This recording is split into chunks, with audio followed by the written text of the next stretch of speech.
What is going on, YouTube? Stefan here. Thank you guys for watching. I appreciate it. It's Stick Up Motorsports. So today I wanted to provide you guys with a little update on some changes since I purchased my S4. I think my last video was a couple months ago. I purchased my S4 in June. It is now, I think today's October. If it's not October, it's going to be October, like sometime this week. But anyway, I did a few things to the car since the last video I made, and I wanted to share some of them. This will not be a long video. It'll be a very short video compared to some of my others, unless I ramble on, which you guys know I'm infamous for. So, first thing, you can see it right here. I did get the new paddle shifters. See, the stock paddle shifters, the lighting in here is not great. See, the OEM paddle shifters, they're very small.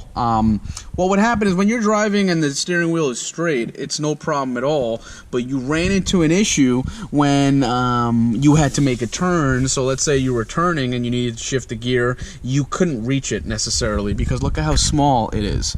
That's the top clearance, and that's the...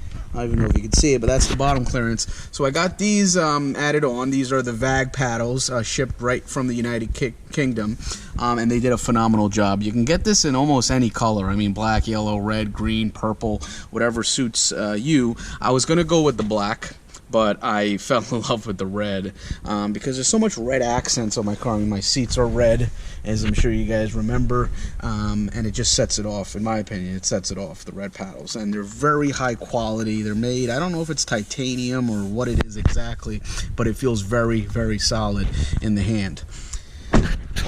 So that's one thing I did, and that was not a huge mod. Of course, it's more aesthetics than anything because I haven't really changed anything dramatic with the shifting, except for the fact that when I'm turning now, I can actually feel where my paddles are. So anyway, huge heads up to them. One of the things I want to mention, and I'll probably make a separate video about leather, is this is my first Nappa leather vehicle. I've had vehicles in the past that either had leather red or had some cheaper form of leather, and this is my first one with really high quality leather. And let me tell you, it is so much harder and different to maintain this leather, the Nappa, especially in the red here that I have equipped. It's so much harder to take care of than my prior vehicles. So let me show you guys what I got, because I think this is important.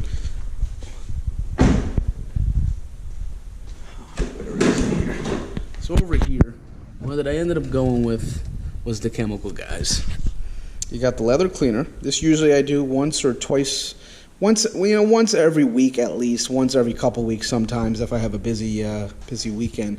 But leather cleaner, I use it all the time. It works great, especially on my Nappa leather that I have.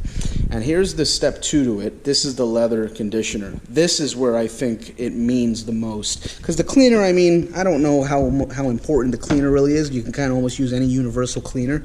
But the leather for this, the leather conditioner for this is amazing. And it really, see, it doesn't give it an Armor All shine. I didn't want it an Armor All shine.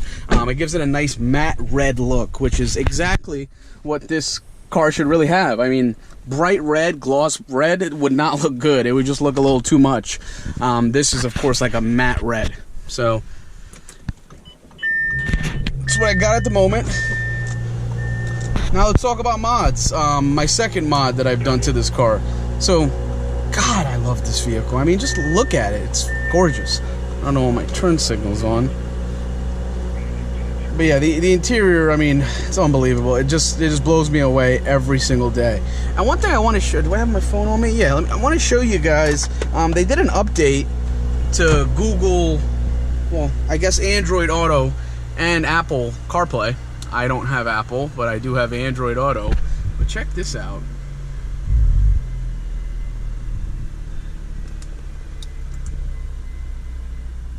They really changed the entire interface here, and I think it looks awesome.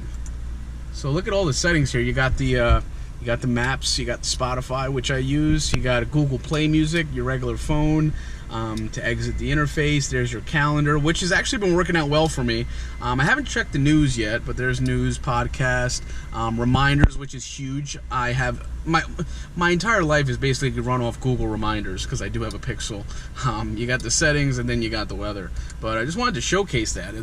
They're clearly still making updates, and Audi's embracing it. My Infinity I had before, you would never really have any updates, which kind of stunk. But anyway, let me just reverse this out real quick.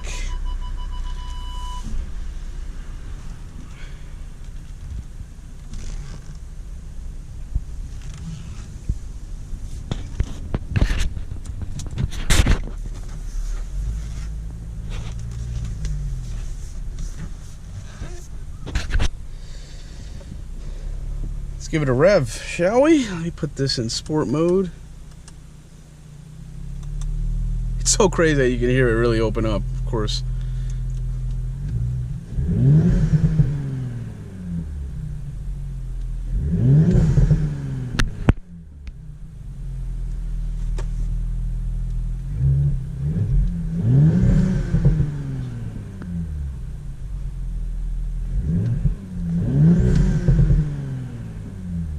Got the cracks, the pops, the bangs, everything that everybody wants, but of course it's still stock ECU. It's not tuned yet, but that's where we stand at the moment. So what did I do? So the second addition that I've done to the car is the intercooler. I finally upgraded. If you guys would, I should have, you know, it's in my basement. One of these videos coming up, I'll show you guys what the stock OEM intercooler looks like compared to the current one I have.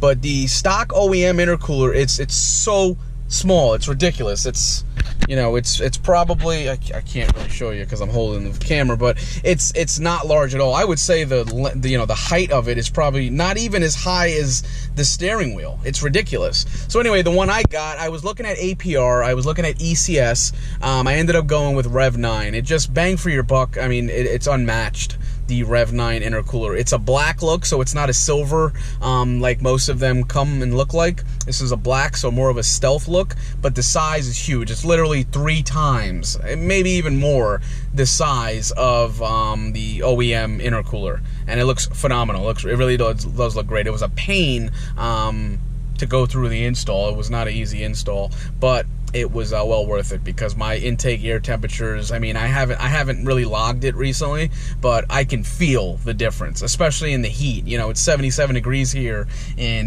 New Jersey, and I can feel the difference when I'm driving compared to a month ago when it was the same temperature. I did feel heat soak. I did feel the car kind of lag in performance a little bit because of it, but not anymore so far. I haven't driven it as hard as I could, of course, but so far so good. I can't complain. The intercooler's worked out really well. So anyway, that's all I got for you guys today. Again, I want to keep it under 10 minutes. We're like at 8 minutes and 20 seconds here. So I wanted to keep it really small, short, and simple. Let me just see if I can...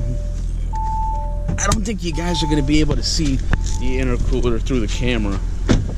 But let me see if I can get it.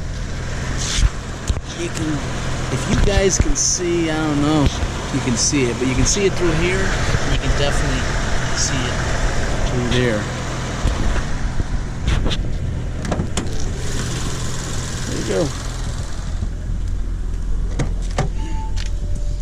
Let me see if it sounds any different with the pop.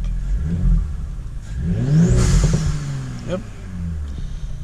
So anyway, guys, that's all I got for you today. Thanks for watching. I appreciate it. I have more videos coming. There's more mods coming. There's so much to do to this car. Carbon fiber diffuser is going to be coming up very soon. I'm in touch with a shop right now based out of Canada that's going, I have to ship them my stock OEM diffuser, and they're going to be custom fabbing a very aggressive looking diffuser, and I think my B9 S4 owners are going to love the look as opposed to the more conservative look of like the ECS, which looks great. The carbon fiber diffuser looks great, but it's really not my cup of tea. I want something a little bit more aggressive. So thanks for watching, guys. Appreciate it. Take care now. Bye-bye.